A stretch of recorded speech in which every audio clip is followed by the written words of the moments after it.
En nuestro recorrido a través de la Biblia, llegamos hoy al capítulo 6 del libro de Miqueas. Esta pequeña profecía de Miqueas, como ya hemos visto, es un libro de suma importancia en la palabra de Dios. La razón por la cual recorremos toda la Biblia, enseñándola libro por libro y en muchos lugares capítulo por capítulo, y a veces cubrimos capítulos en detalle, y muchas veces versículo por versículo, y más aún, debemos decir que en algunos lugares nos detenemos a observar palabra por palabra. La razón por la cual hacemos esto es porque creemos que cada libro de la Biblia está en ella con un propósito definido. Eso lo hemos visto en este pequeño libro. Ahora hemos dividido este libro en tres secciones principales, es decir, que ya hemos visto ¿qué Dios como tú?, que proclama el futuro castigo por los pecados pasados. Eso lo vimos en los primeros 3 capítulos, y eso comenzó con un llamado a la gente para que escuchara. Decía, «Oíd pueblos todos». Eso lo tenemos allá en el versículo 2 del primer capítulo de este libro. Luego notamos que la segunda división principal comenzaba en el capítulo 4, y en los capítulos 4 y 5 vimos que esto comenzaba de la misma manera, con un llamado para que la gente escuchara. Y tenemos eso en esta sección. Llegamos hoy a esta última sección, y aquí tenemos nuevamente este llamado. Oíd ahora lo que dice Jehová. Nos hemos tomado la libertad de dividir estos 2 últimos capítulos, porque cada uno de ellos contiene algo mayor, algo principal, y hemos hecho una división principal de cada uno de ellos. Así es que aquí tenemos al capítulo 6. ¿Qué Dios como tú, que clama por un arrepentimiento presente a causa de la redención pasada? Ese es el capítulo 6. Ahora en el capítulo 7 veremos ¿qué Dios como tú, que perdona toda la impiedad a causa de quién es Dios y de lo que Él hace? Así es que esta parte comienza como comenzaron las otras secciones principales. En el versículo 1 tenemos otra vez esa expresión, «Oíd ahora lo que dice Jehová». Este no es solo un llamado al reino del norte, sino que lo tomamos como que es un llamado para el mundo en su totalidad, para que escuche lo que dice Jehová, porque creemos que podremos ver eso en un instante. Pero él comienza diciendo esto, y él menciona aquí su queja contra Israel. Y este es el comienzo del tercer y final mensaje de Miqueas a las naciones del mundo. Y por supuesto, es para Israel en particular. Dios tiene una controversia con su pueblo Israel. Y de esto nosotros podemos aprender una lección. Leamos pues el primer versículo de este capítulo 6 de Miqueas. Oíd ahora lo que dice Jehová. Levántate, contiende contra los montes, y oigan los collados tu voz. Esta es una expresión que se nos presenta varias veces al haber estudiado a los profetas. Es en realidad un llamado a la naturaleza. Y no nos referimos, por supuesto, a la madre naturaleza. Descubrimos aquí que esto no es tratar de engañar a la madre naturaleza. Esto es en realidad un llamado a los montes y collados. Pero creemos que tenemos aquí una aplicación, como ya hemos visto que se hace anteriormente, que una montaña representa un gran reino y un collado representará un reino un poco más pequeño.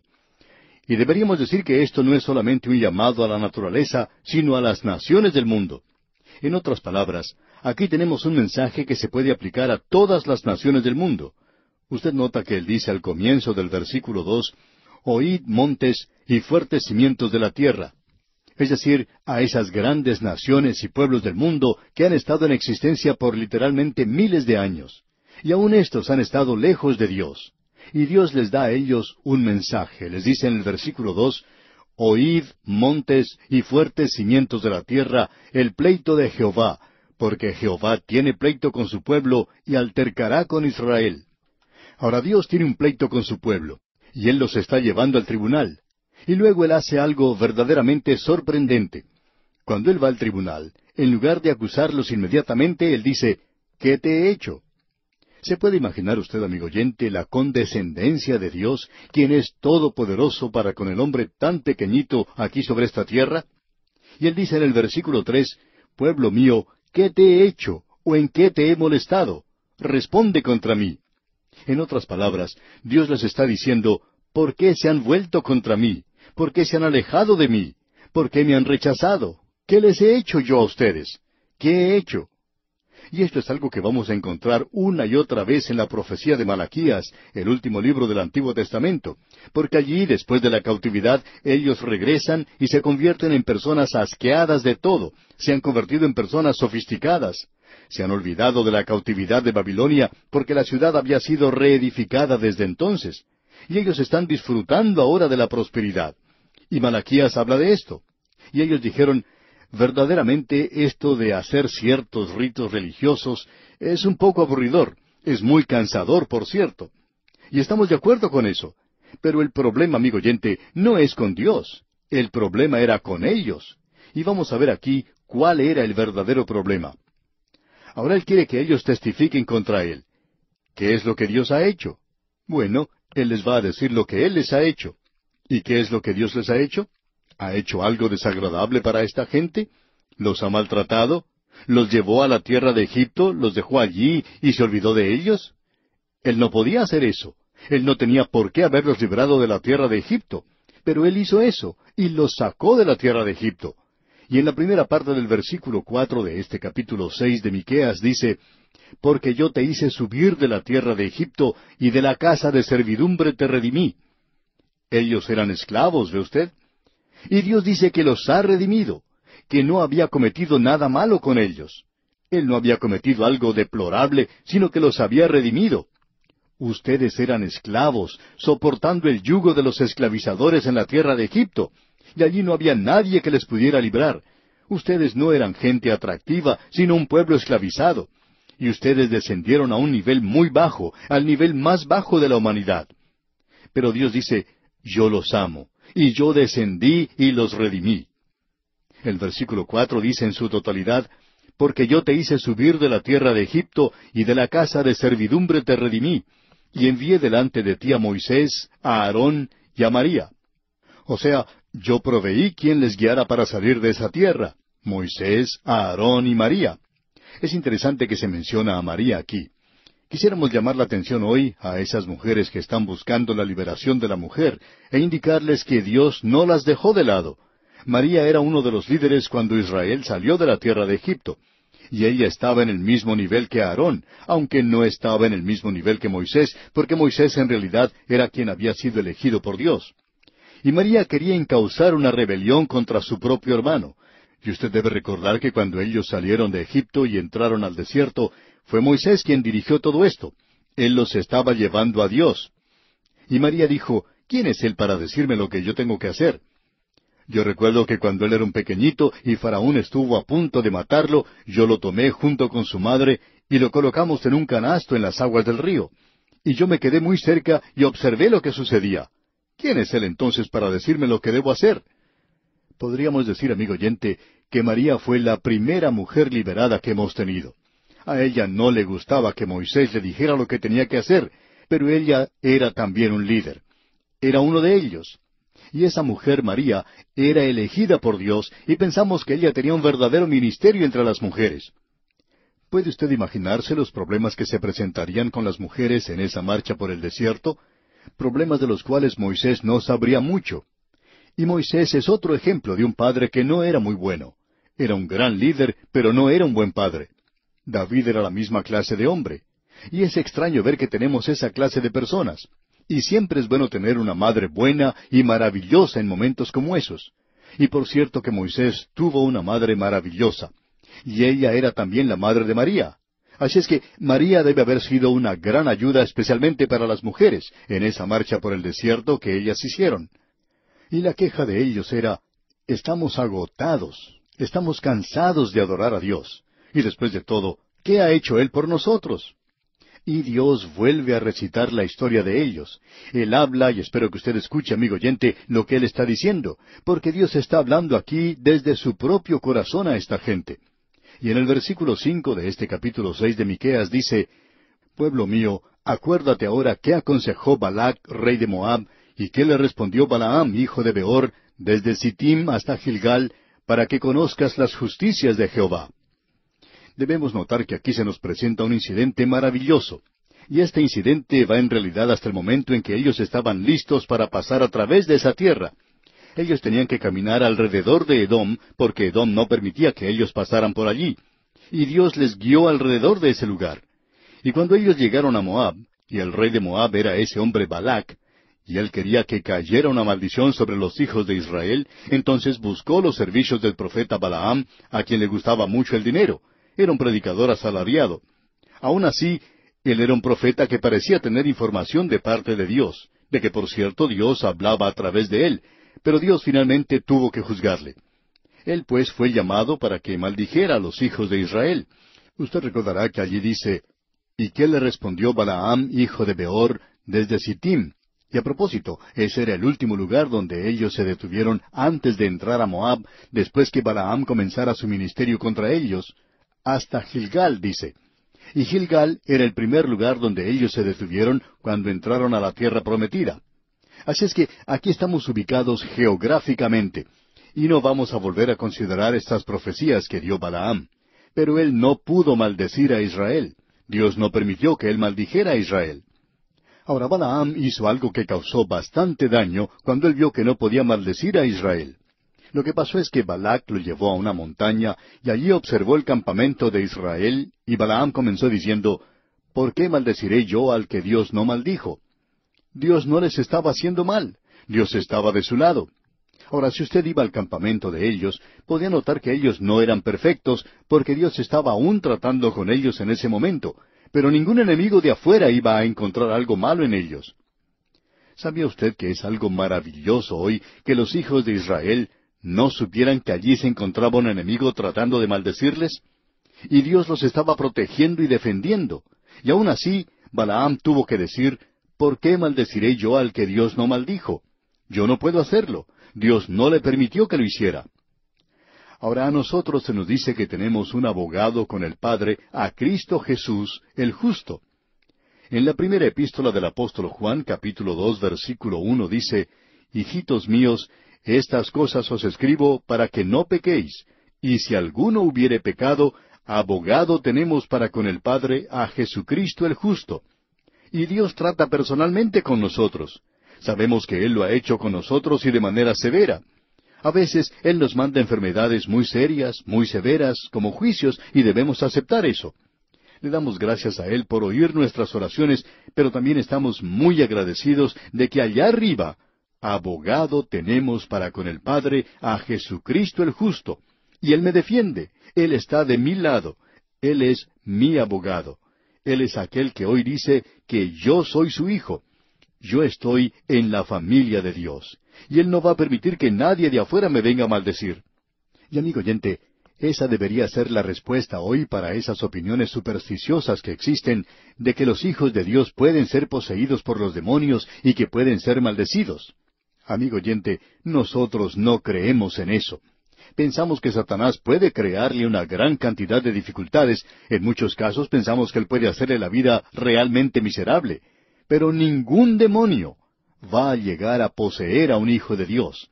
Nosotros tenemos un abogado, y no importa quién sea usted, amigo oyente.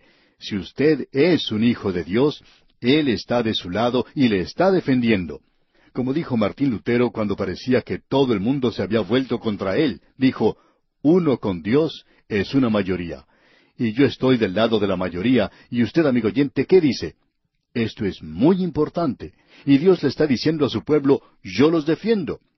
Aun cuando Balaam trató de maldecirles, y Balac se disgustó con él y lo llevó de una montaña a otra, 4 montañas. Pero este profeta no los pudo maldecir, pero él le dio un consejo terrible a Balac. Él le dijo a Balac, ya que no es posible maldecirles, ya que no se puede luchar contra ellos, únete a ellos.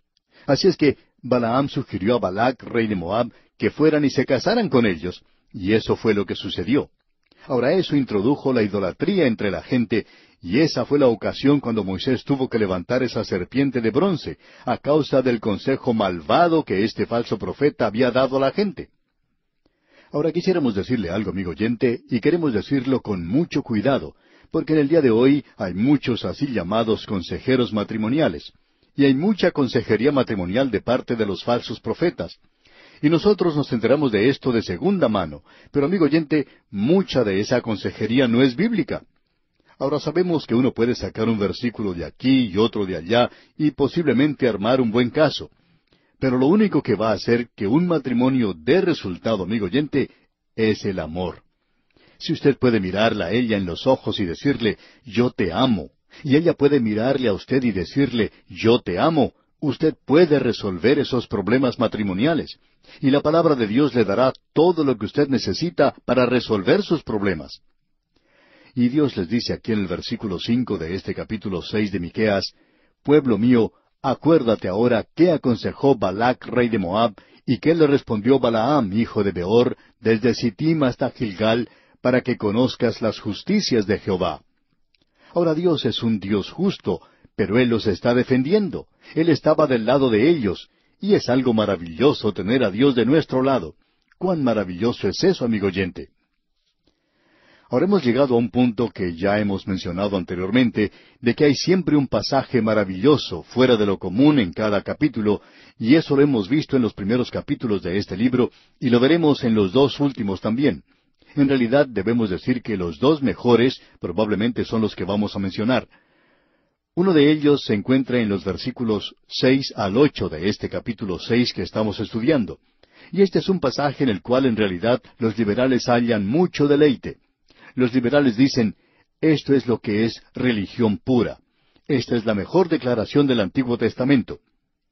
Bueno, creemos que eso es una exageración, pero aquí tenemos una gran declaración.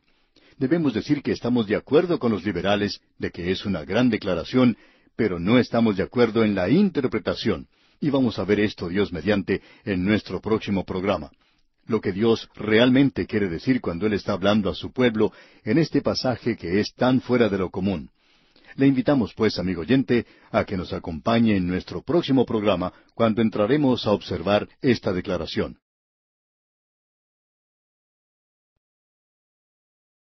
Nuestro autobús bíblico continúa hoy avanzando por el libro de Miqueas, y estamos en el capítulo 6. Esperamos que usted ya tenga su Biblia abierta en el capítulo 6 de Miqueas, y vamos a comenzar con el versículo 6. Nos encontramos en el penúltimo capítulo de este pequeño pero maravilloso libro. Aquí podemos apreciar lo que hemos titulado: ¿Qué Dios como tú que clama por un arrepentimiento presente a causa de una redención pasada?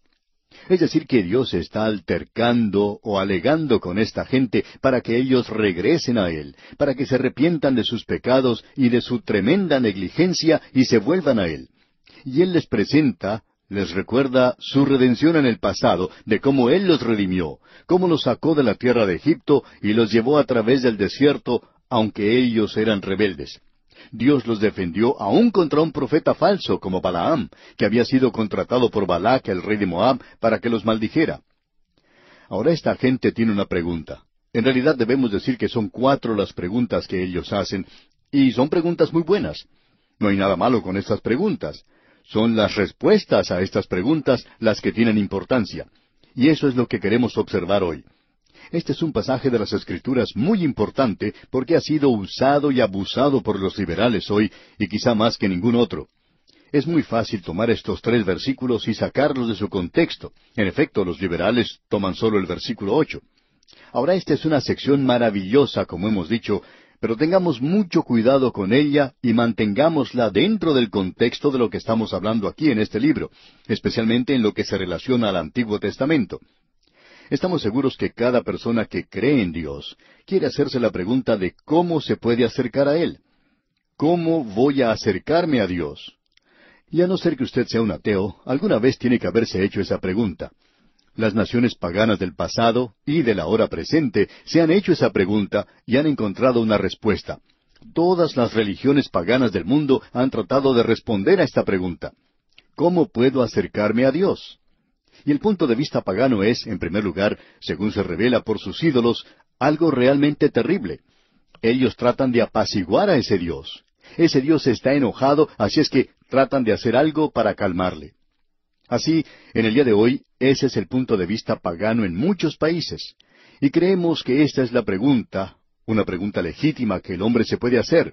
Y la encontramos aquí en el versículo 6 de este capítulo 6 de Miqueas, donde leemos: ¿Con qué me presentaré ante Jehová y adoraré al Dios Altísimo? Esta gente pensaba y decía: ¿qué es lo que pasa con Dios? ¿Por qué siente desagrado con nosotros? Estamos llevando a cabo los ritos y la liturgia de la religión. Estamos haciendo todas esas cosas externas, y Él fue quien nos dio todas estas cosas para que las hiciéramos. Ah, pero Él también les había dado algo más, amigo oyente. Ellos estaban solamente pasando por el formalismo de la religión. Así es que ellos estaban haciendo esta pregunta. Y es una pregunta legítima. Es una pregunta que cualquier persona creyente en Dios debe hacerse. ¿Con qué me presentaré ante Jehová y adoraré al Dios Altísimo? ¿Qué puedo llevarle a Dios? ¿Qué puedo darle? Él se encuentra allá arriba en el cielo y yo estoy aquí abajo. ¿Cómo puedo alcanzarle?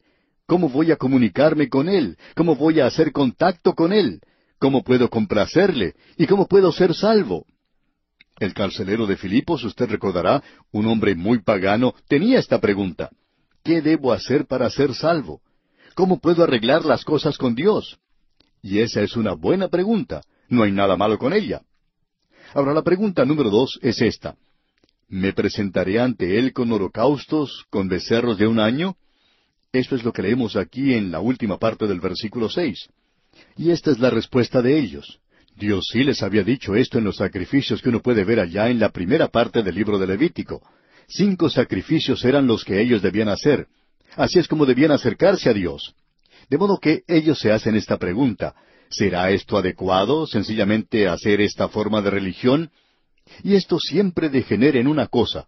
Yo tengo que hacer algo para Dios. Yo debo hacer algo para Él. Él quiere que yo haga algo. Y debemos decir que eso probablemente revela el corazón orgulloso del hombre más que ninguna otra cosa. Nosotros queremos hacer algo para Dios. Y esto nos da cierto calor interno. Y usted y yo queremos sentirnos generosos y hacer un regalo. Nos sentimos como ese hombre perdido que dice, bueno, yo voy a la iglesia. En realidad hasta soy miembro de una iglesia. Y yo doy generosamente a esa iglesia. Y cuando me piden que haga algo, sencillamente lo hago. Soy un hombre civilizado. Yo no voy de un lado a otro golpeando a la gente. En realidad se me considera como una persona muy buena. Soy una persona que es aceptada por toda la gente. Y ahora, ¿qué es lo que Dios quiere de mí? ¿Tendré que hacer algo más? Pienso que debería hacer alguna otra cosa. Amigo oyente, usted puede apreciar que tenemos hoy las cosas al revés. ¿Qué debo hacer para ser salvo? Y ellos van al Señor Jesucristo y le dicen, ¿qué debemos hacer para hacer las obras de Dios? Y el Señor Jesús les dijo, esta es la obra de Dios, que creáis en aquel que le ha enviado. Y Él está diciendo, cree en el Señor Jesucristo y serás salvo. Esa es la única obra que Dios le pide a usted que haga, que crea. Y la fe es más bien lo opuesto a las obras. La fe salvadora, produce obras, como ya hemos visto. Pero por cierto que no origina la salvación. Las obras, sus obras, no tienen nada que ver con su salvación. Pero esta es una pregunta normal del hombre. Y esta es la segunda pregunta que hemos observado. Ahora la tercera pregunta la encontramos aquí en la primera parte del versículo 7. ¿Se agradará Jehová de millares de carneros o de 10,000 arroyos de aceite? Ahora esto es ser muy generoso, por cierto. En otras palabras, ¿es acaso porque no he hecho lo suficiente por Dios? ¿Tendría que hacer más por Dios para agradarle? Y uno escucha eso en el presente. Cierto hombre que era muy rico, cerca de la temporada navideña, decía, quiero que usted sepa cuál es mi religión. Yo creo en ser generoso. Y cada Navidad yo le doy un bono a mis empleados. Yo doy tanto para esta causa y tanto para esta otra y tanto para aquella otra. Y también doy para mi iglesia. ¿Qué más me puede pedir Dios? En otras palabras, yo voy más allá de lo requerido. Soy una persona que gasto mucho en cuanto al Señor se refiere. Bueno, ¿qué otra cosa quiere Dios que haga? Yo estoy haciendo todo esto. Esa es la pregunta. ¿Es que debemos acaso ser muy generosos en lo que hacemos? ¿Es ese nuestro problema?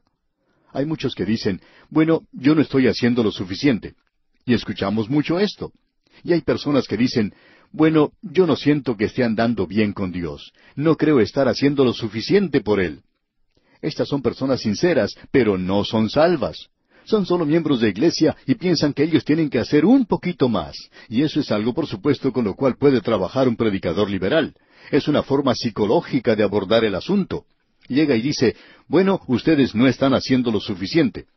Entonces, esa persona, si es una persona que tiene dinero, va a dar un poquito más. Y decir, bueno, yo voy a dar un poco más y a Dios le va a agradar mucho esto. Y él dice, por cierto que eso va a hacer que esté muy complacido conmigo. Y Él me va a dar una palmadita en la espalda o en la cabeza. Y por supuesto que yo quedaré muy contento. Y hay muchos creyentes así. Y en realidad no deberíamos decir creyentes. Hay muchos miembros de iglesias que son así. Hacen cosas como estas y luego dicen, por cierto que Dios tiene que darme una palmadita en la cabeza por lo que estoy haciendo. Esa es pues la tercera pregunta que ellos se hicieron. Ahora la cuarta pregunta la tenemos aquí en la segunda parte del versículo 7 de este capítulo 6 de Miqueas, y va al mismo límite, ya que dice, ¿daré mi primogénito por mi rebelión, el fruto de mis entrañas por el pecado de mi alma? Para esta gente esto tenía mucho significado, porque estaban rodeados de gente pagana que adoraban a Moloc, adoraban a Baal, y allí se ofrecía sacrificios humanos. Muchas personas hacían eso, y en algunas ocasiones hasta el mismo pueblo de Israel se dirigió en esa dirección. Debemos mencionar que dos de los reyes más impíos que haya tenido el reino del sur llevaban a cabo sacrificios humanos. Uno era el viejo Acab y el otro Manasés, dos hombres que eran de lo más impío que se haya conocido. Esos hombres practicaban eso. Pero, ¿es algo que Dios quiere pedir? Ahora debemos tener mucho cuidado con lo que vamos a decir, porque a esta gente nunca se le pidió que ofrecieran un hijo como un sacrificio humano. Pero Dios sí pidió que ellos entregaran el primogénito, el primer varón o macho de todo lo que naciera en la familia. En esto se incluye el ganado, los corderos o cualquier otra clase de animal. Y también ocurría así con el hijo. Bueno, entonces alguien puede decir, eso significa un sacrificio humano. Pero no es así, amigo oyente. Dios presenta claramente esto a ellos. Hay muchos pasajes que tratan este tema, y vamos a tener que limitarnos a solamente 2 o 3, porque creemos que serán suficientes para ilustrar esto. En el capítulo 18 del libro de Números, Dios les da ciertas reglas. Lo que Él en realidad está haciendo es confirmando las reglas que Él ya les había dado, y les dice lo que Él requería de ellos. En Números capítulo 18, versículo 15 leemos, todo lo que abre matriz, de toda carne que ofrecerán a Jehová, así de hombres como de animales, será tuyo. Y lo que Dios está diciendo aquí se refiere al primogénito. Y luego Él continúa diciendo, pero, y ese pero es muy importante aquí, pero harás que se redima el primogénito del hombre, también harás redimir el primogénito de animal inmundo. Dios requería, o sea, Dios pedía que cuando naciera un hijo varón, perteneciera a Dios. Pero luego se tomaba el dinero de la redención, la plata, y se pagaba por ese primogénito. Y Él dice, también harás redimir al primogénito de animales inmundos. Es decir, que Dios no aceptaba un sacrificio humano. Él no aceptaba un animal inmundo tampoco. Y creemos que esto es interesante. El hombre es inmundo, y Dios no quiere eso. Nosotros tenemos la costumbre en el presente de dedicar nuestros hijos al Señor, y creemos que es algo muy lindo de hacer. Creo que he podido ver a miles de niños dedicados en los años pasados. Bien, algunos de estos han resultado personas muy buenas. A veces uno tiene la oportunidad de ver a jóvenes que habían sido dedicados como niños y que ahora están estudiando para servir al Señor. Pero también ocurre lo contrario, y algunos de ellos han ido a parar a la cárcel. Ahora este asunto de la dedicación es algo bueno, el dedicar su hijo al Señor. Pero eso no quiere decir que ese niño va a resultar una persona de bien. Dios dijo en el Antiguo Testamento, harás que se redima el primogénito del hombre, tendrás que poner el dinero de redención por él, yo no lo voy a tomar ahora. ¿Por qué? Bueno, él es como ese animal inmundo. Esa es la razón por la cual se decía que una mujer que había dado a luz era inmunda. ¿Por qué? Porque ella había traído una cosa inmunda a este mundo. David dijo, en pecado me concibió mi madre. Y Dios no quiere a ese niño hasta cuando haya sido redimido. Así es que uno va a tener que esperar hasta que ese niño pueda decir, yo acepto a Cristo como mi Salvador. Y cuando él haga eso, entonces Dios puede tomar ese niño y usarlo. Pero Dios no lo va a tomar y usarlo sino hasta entonces. Esa es la razón por la cual Dios requería de ellos eso y nunca aceptaba ningún sacrificio humano. Ahora eso lo tenemos mencionado muchas veces. Y quisiéramos leer lo que nos dice el capítulo 13 del libro de Éxodo, versículo 2. Escuche usted. Conságrame todo primogénito, cualquiera que abre matriz entre los hijos de Israel, así de los hombres como de los animales, mío es. Vamos a leer un pasaje más, esta vez en el libro de Levítico, capítulo 18, versículo 21, que dice, y no des hijo tuyo para ofrecerlo por fuego a Moloc, no contamines así el nombre de tu Dios, yo Jehová. Es decir, que ellos no debían ofrecer un sacrificio humano. No des hijo tuyo para ofrecerlo por fuego, como sacrificio humano, dice aquí. Dios está diciendo que uno está profanando su nombre cuando hace una cosa así. Hay personas que cuando hablan con los padres de algún niño, dicen que esperan que éste siga en los pasos de su padre y que llegue a ser un buen predicador, por ejemplo, si es que el padre es predicador. Otra persona puede decir que eso es lo que Dios va a hacer y está orando para que su voluntad sea esa. Permítanos decir, amigo oyente, que no queriendo parecer fríos y sin corazón, no debemos orar en realidad de esta manera. No podemos orar aquí en cuanto al niño. Lo mejor que nosotros podemos hacer es presentarlo al Señor y pedirle al Señor que lo que queremos es que ese niño sea salvo en primer lugar. Y luego debemos orar para que el Señor quiera utilizarle. Y si el Señor quiere usarle trabajando en una farmacia toda su vida, pues entonces eso es lo mejor para él. Y si el Señor quiere utilizarle a él haciendo un trabajo manual, pues eso sería lo mejor también. Lo importante es que en la voluntad de Dios, ese niño siempre haga lo que Dios desee.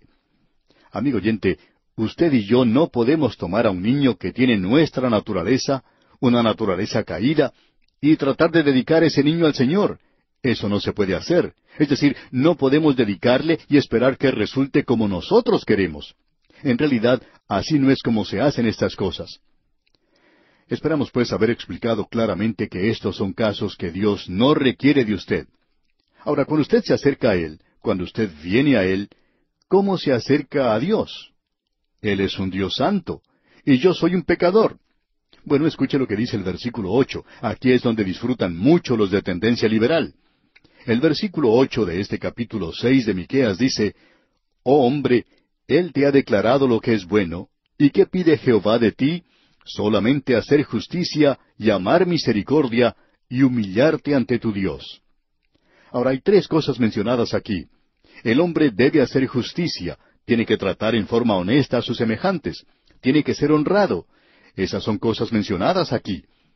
La segunda cosa que se menciona es que uno debe amar la misericordia y amar no solamente la misericordia de Dios, sino que tiene que ser misericordioso cuando trata con los demás.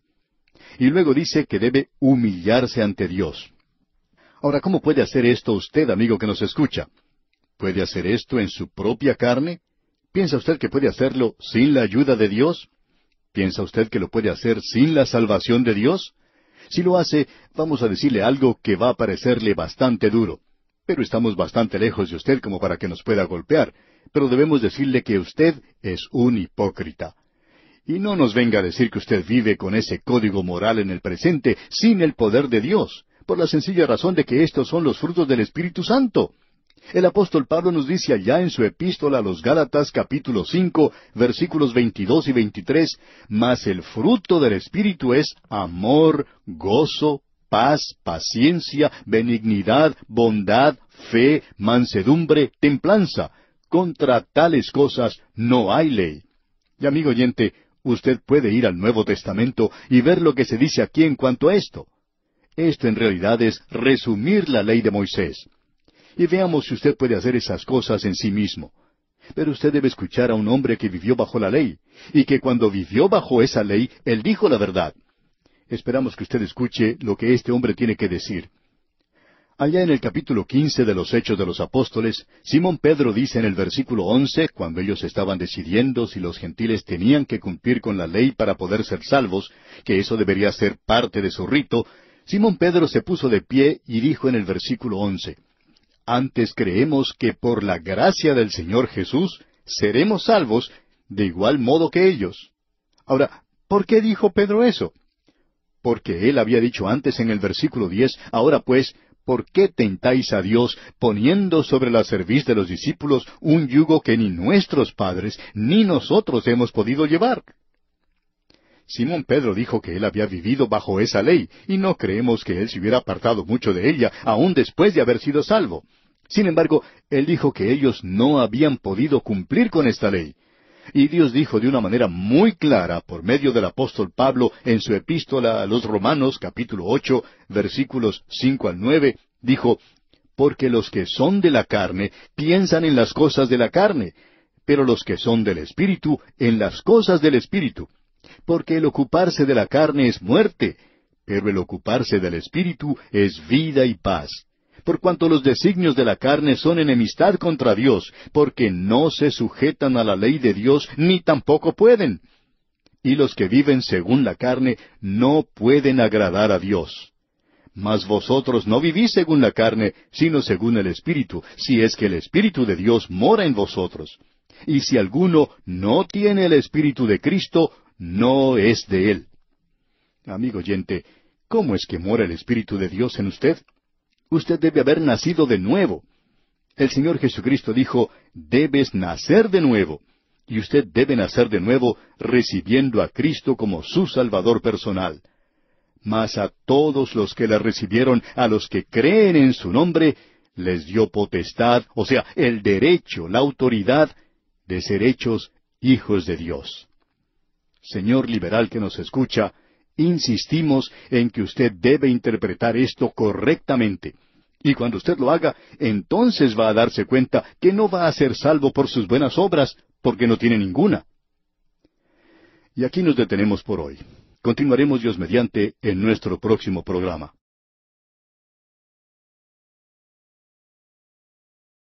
Continuamos hoy, amigo oyente, nuestro viaje por el libro de Miqueas. Y volvemos al capítulo 6 de este pequeño libro, y en nuestro programa anterior dejamos nuestro estudio en el versículo 8. Este versículo, dijimos, es el gozo y el deleite del liberal, pero él piensa que esto presenta una religión por medio de las obras, y que por medio de las obras puede ser salvo. Pero lo que Miqueas está haciendo aquí es dando una respuesta a las preguntas de muchas personas sinceras que se encuentran en el reino del norte de aquel día. Y ellos estaban en las tinieblas, no habían sido enseñados en la palabra de Dios. Y ellos querían saber cómo podían presentarse ante Dios, y querían saber si ellos tenían que ofrecer sacrificios o no. Querían saber cuántos de estos sacrificios tenían que traer, y si tendrían que ofrecer a sus propios hijos como sacrificios humanos.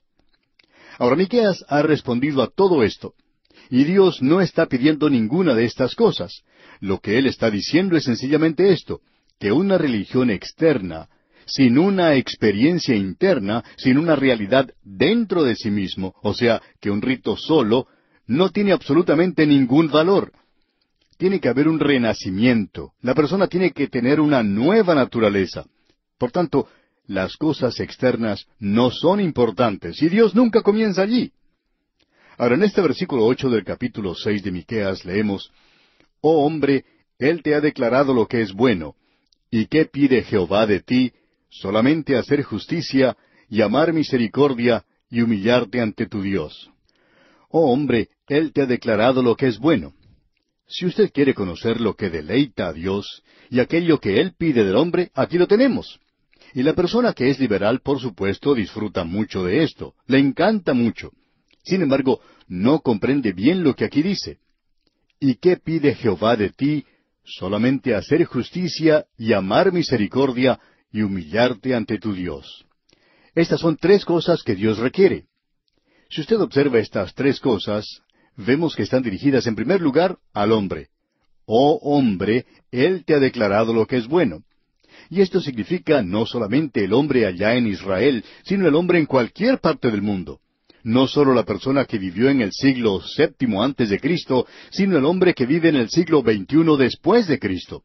Esto es para el hombre, esto es lo que Dios requiere. Estas son las tres cosas. Solamente hacer justicia, es decir, que debemos tener una justicia que presentar a Dios. Debemos ser una persona justa. La segunda es amar misericordia. Aquí tenemos amor y amar en realidad la misericordia de Dios. Y luego la tercera cosa es humillarte ante tu Dios. Debemos andar humildemente con Dios. Como indicamos en nuestro programa anterior, estas tres cosas son producto de la obra del Espíritu Santo en la vida del creyente. Y ninguno de nosotros tenemos ninguna de estas cosas en nuestras vidas en el presente. El apóstol Pablo nos presenta la condición del hombre allá en el capítulo 3 de su epístola a los Romanos, comenzando con el versículo 9 y concluyendo con el versículo 18. Y allí él presenta al hombre ante el tribunal de Dios y demuestra que es culpable. Luego él lo lleva a la clínica de Dios y demuestra que está enfermo, enfermo de muerte. Más aún, él está muerto en delitos y pecados. Así es que no hay ningún hombre, cualquiera que sea, que pueda presentar esto a Dios. Esto es lo que Dios requiere. ¿Puede hacerlo usted, amigo oyente? El apóstol Pablo dice allá en su epístola a los Romanos capítulo 3 versículo 10, no hay justo ni aun uno. Ahora alguien nos va a decir, bueno, eso está en el Nuevo Testamento. No, amigo oyente, no está en el Nuevo Testamento solamente. Todo lo que Pablo está haciendo en esta sección de su epístola a los Romanos es citar lo que dice el Antiguo Testamento. Y usted puede encontrar allá en el Salmo 14 que dice el necio en su corazón, no hay Dios. Se han corrompido, hacen obras abominables, no hay quien haga el bien. O sea, ningún justo, nadie que haga lo bueno. Eso es lo que Dios dice en cuanto a usted. Pero Dios dice que Él requiere la justicia. ¿Cómo va a presentarla a usted, amigo oyente? El apóstol Pablo dice allá en el capítulo 3 de su epístola a los Romanos, en el versículo 11, no hay quien entienda, no hay quien busque a Dios. Es decir, que él está diciendo que no hay nadie que actúe ni siquiera con el conocimiento que tiene. Y amigo oyente, ¿cuántos hoy, aquellos que no son creyentes, viven o pueden ejecutar sus ideales? ¿Los ha obtenido usted? ¿Ha hecho una realidad los ideales o los objetivos que quiere alcanzar? ¿Ha llegado usted a un nivel en su vida donde esté satisfecho con su forma de vivir? Amigo oyente, ninguno de nosotros ni siquiera actúa con el conocimiento que tenemos. No hay quien busque a Dios. Ahora alguien quizá puede preguntar, bueno, ¿y dónde se encuentra eso? Allá en el capítulo 14 del libro de los Salmos, versículo 2, donde podemos leer, Jehová miró desde los cielos sobre los hijos de los hombres para ver si había algún entendido que buscara a Dios. ¿Y sabe, amigo oyente? No había ninguno. El versículo 3 dice, todos se desviaron, a una se han corrompido, no hay quien haga lo bueno, no hay ni siquiera uno. No tenemos tiempo para entrar en detalles en esto, pero en el Antiguo Testamento uno podría multiplicar estas declaraciones una y otra vez. Aquí tenemos lo que Dios requiere, pero el Antiguo Testamento también presenta de manera muy clara y obvia que uno no puede presentar esto a Dios. Uno no tiene esto, por tanto, tiene que haber un cambio en la vida porque no hay ninguno que sea justo. Se nos dice que el Señor Jesucristo fue entregado por nuestras rebeliones y resucitado para nuestra justificación. Él fue resucitado para nuestra justificación, para que nosotros podamos tener justicia. Y luego, por el Espíritu de Dios, podamos producir justicia en nuestras vidas. Y luego, amor con misericordia. Y ninguno de nosotros tenemos esto en nuestro corazón humano. Por el contrario, todos nosotros estamos muertos en delitos y pecados. El apóstol Pablo dice de nosotros, todos se desviaron, a una se hicieron inútiles. No hay quien haga lo bueno, no hay ni siquiera uno. Este es el cuadro del hombre. Así es como el hombre es en el presente. Lo que Isaías nos presenta en su libro, allá en el capítulo 53, versículo 6, es esto. Todos nosotros nos descarriamos como ovejas, cada cual se apartó por su camino. Mas Jehová cargó en él el pecado de todos nosotros. Y evidentemente todos nosotros tenemos iniquidad, o si no, él no hubiera dicho algo como esto. Así es que no debemos actuar en forma hipócrita cuando llegamos a este versículo y vemos que tenemos que andar humildemente con nuestro Dios. Porque se nos dice aquí que ninguno de nosotros busca a Dios, sino que queremos hacerlo a nuestra propia manera. Permítanos decir algo ahora, amigo oyente, y lo hacemos con un espíritu de ayuda en realidad, y esperamos que algunos sean sorprendidos y despertados para que puedan salir de la presente condición. Si usted cree que hoy en su membresía de la iglesia, o que su carácter, o que sus buenas obras le van a llevar a usted a Dios, entonces debemos decirle que usted está desviándose del camino de Dios. El Señor Jesucristo dijo, yo soy el camino, la verdad y la vida. Nadie viene al Padre sino por mí. Pues bien, si usted puede llegar a Dios por este otro camino, presentando o haciendo justicia por medio del amor de la misericordia y andando humildemente ante Dios, si usted puede hacer eso y lo hace por sí mismo en sus propias fuerzas, entonces debemos decirle que cuando llegue al cielo, usted le puede decir a Dios que se haga a un lado, que usted quiere compartir su trono con Él, porque usted ha llegado a ese lugar por su propio esfuerzo. Usted es su propio Dios. Y amigo oyente, Dios dice que Él ni siquiera comparte su gloria con otra persona. Así es que no creemos que Él llegue a compartir su trono con usted. Nuestra sugerencia es esta. ¿Por qué no se acerca a Dios por el camino de Dios, no por el camino del hombre? Eso es lo que Dios está pidiendo. ¿A quién cree usted que está engañando, amigo oyente, pensando que puede presentarse en su estado natural ante Dios? Amigo oyente, versículos como estos se presentan ante la familia humana y esta gente es elogiada por ser personas muy buenas, amables, especialmente los domingos. La gente parece tan gentil y tan amable, sin embargo, nunca se acercan por el camino de Dios. Amigo oyente, ¿cómo puede usted vivir en una hipocresía como esa y continuar de esta manera? ¿Por qué no hablar honestamente con Dios? Acercarse a Él y decirle sinceramente que usted es un pecador. Él ya lo sabe de todas maneras, pero sería bueno que usted se lo dijera. Es mucho mejor que tratar de descubrir esto en el consultorio de un psiquiatra y contarle a él todo esto. Hable con Dios, dígale a Él lo que anda mal con usted. Cuéntele de las cosas que le preocupan, de las cosas que le molestan. Cuéntele en cuanto a los pecados en su vida. Y Dios, amigo oyente, le salvará. Dios le redimirá. Hemos dedicado bastante tiempo a esto, amigo oyente, porque creemos que tiene un lugar de importancia en la palabra de Dios. Vamos a seguir avanzando ahora hacia algo que también creemos que es de suma importancia. Ahora, después de haber presentado a esta gente qué es lo que Dios requiere, Miqueas va a demostrarles cuán lejos están ellos de todo esto. Y esta será la razón por la cual Dios les juzgará a ellos, porque han estado pecando en forma premeditada. Por esto Dios les va a juzgar. Escuche usted lo que dice el versículo 9 de este capítulo 6 de Miqueas. La voz de Jehová clama a la ciudad. Es sabio temer a tu nombre. Prestad atención al castigo y a quien lo establece. Nosotros hemos podido apreciar que Miqueas ha estado dirigiendo su profecía en su mayor parte a las áreas urbanas, a las ciudades. Su forma de escribir nos revela que, en realidad, él era un escritor muy sofisticado, que sabía de lo que hablaba. Él pertenecía, digamos, al escalafón superior. Él se encuentra en contraste con el profeta Amós. Amós, usted recordará, había dicho que él no era un profeta, que él era un boyero, que recolectaba higos silvestres, que era del campo. Sencillamente había ido a la ciudad, pero era también un hombre de Dios. Ahora, Miqueas era un hombre diferente. Y usted se da cuenta que él está clamando a la ciudad. Y aquí en el versículo 9 dice, leamos otra vez, la voz de Jehová clama a la ciudad. Es sabio temer a tu nombre. Prestad atención al castigo y a quien lo establece. Ahora esta última parte del versículo 9 se puede traducir también así.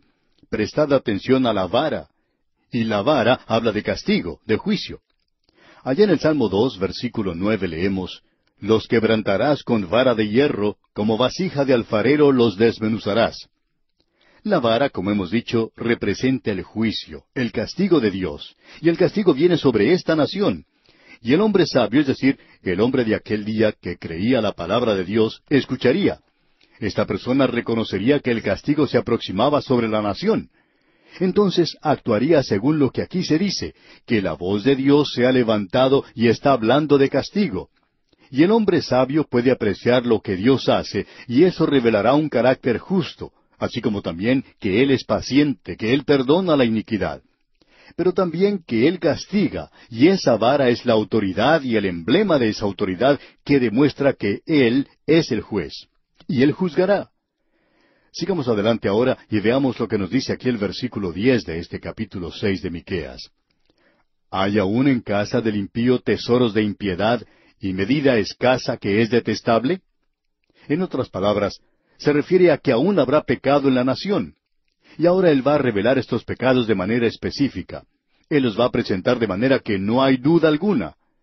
Y en el versículo 11 dice, ¿daré por inocente al que tiene balanza falsa y bolsa de pesas engañosas?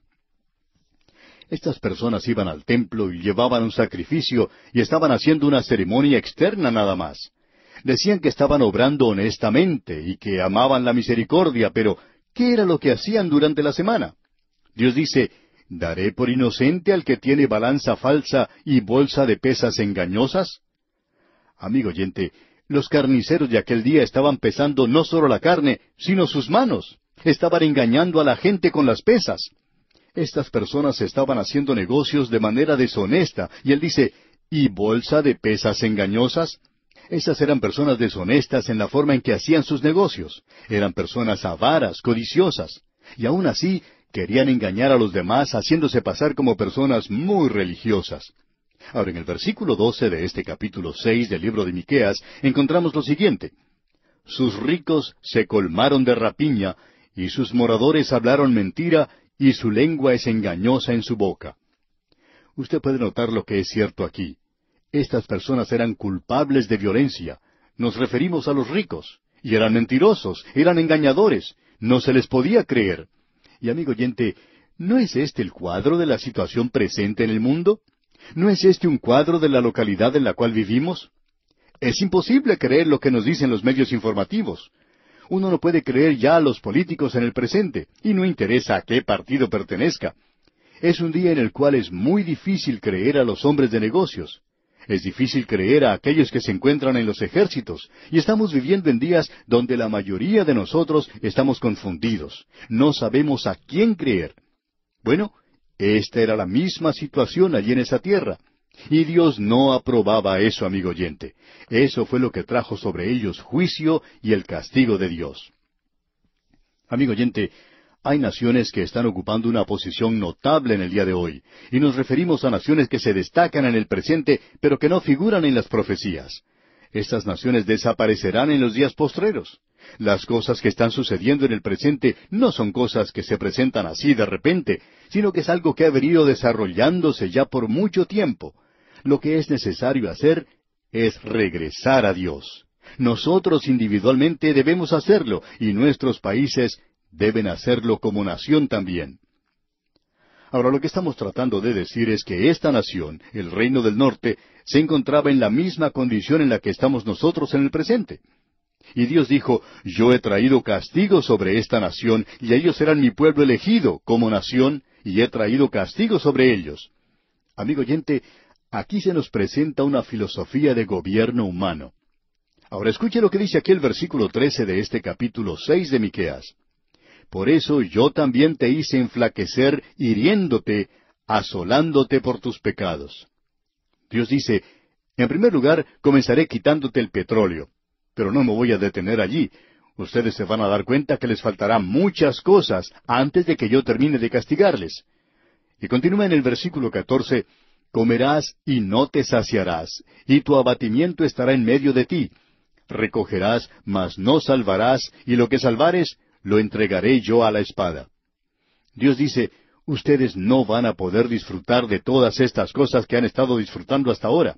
Ustedes no han reconocido a Dios para nada. Así es que Él dice, yo los castigaré. Y luego dice en el versículo 15, sembrarás, mas no segarás, pisarás aceitunas, mas no te ungirás con el aceite, y mosto, mas no beberás el vino. Dios dice que va a comenzar a derribarles, y eso lo va a hacer gradualmente. Esto, por supuesto, les dará una oportunidad para volverse a Dios, porque nosotros vamos a ver que cuando lleguemos al próximo capítulo, el cual estudiaremos Dios mediante en nuestro próximo programa, vamos a ver que Dios les hubiera perdonado en cualquier ocasión si ellos se hubieran vuelto a Dios. Pero, amigo oyente, es necesario que uno se vuelva a Él. Dios castigará el pecado, eso es lo que Él va a hacer. Bien, tenemos un versículo más en este capítulo 6, pero vamos a dejarlo Dios mediante para considerarlo en nuestro próximo programa. Luego entraremos al capítulo 7. Les sugerimos entonces leer todo el capítulo 7 de la profecía de Miqueas para estar familiarizado con su contenido.